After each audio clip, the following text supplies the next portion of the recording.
Alright, so welcome back, Prepper Pantry Pick of the Week. This is Two Drs Homestead, and every week we take you shopping with us and we pick out one item, talk about where it fits into your pantry, your long-term food storage pantry, your survival situation, and what happens if this is all you had and you had to live on dry roasted peanuts. We look at what that costs, what the nutritional impact is going to be, and we talk a little bit about shelf life. So here we are, let's jump into it. Dry roasted peanuts, honey roasted, we got them at Aldi's for $2.29, which actually seems like a decent price. It's a 16-ounce container, 1 pound of peanuts, so that's 16 servings, 160 calories per serving, so a total of 2,560 calories per container. It's only 1 pound, so in that sense they're very calorie dense. Usually 1 pound doesn't get you that high on most foods, so it is a calorie dense food,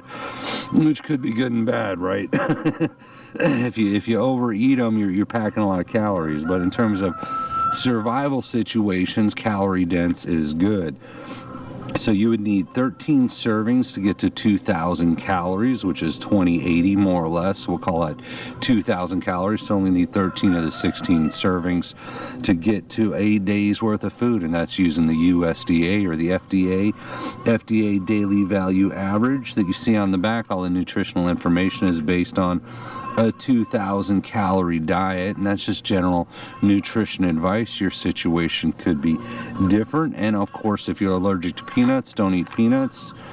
Throwing that out there. But if you did eat 13 servings of peanuts to get your 2,080 calories, you'd be getting, so total fat would be 156 grams, which is 208% of your daily. So it's a lot of fat, and we're going to get into that on expiration period. That's what gets you in the end.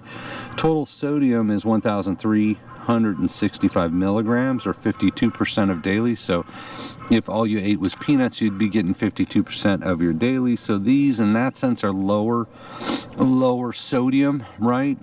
Total carbs is 105 grams, is 39% of your daily, so it is lower carbs, because if you got 2,000 calories of peanuts, you're only getting 39% of your daily recommended carbs, and you get 78 grams of protein, which is pretty good, right? A lot of the nutritional information doesn't actually have recommended amounts of protein, which is sort of interesting.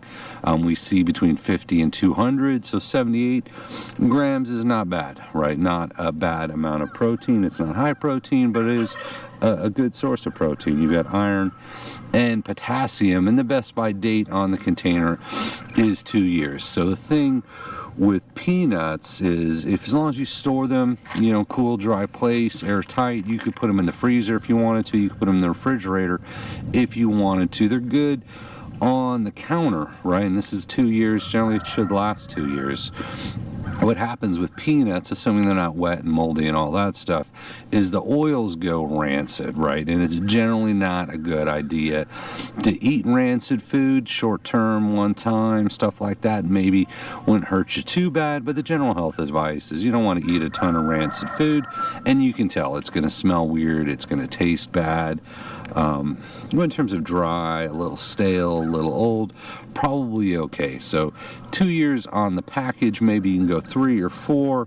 $2, I think you said $2, was it 29 cents? I'm going to pull that back up here. $2.29 for a day's worth of food. You get 10 of them, $29. You got a 10-day supply of food and then some.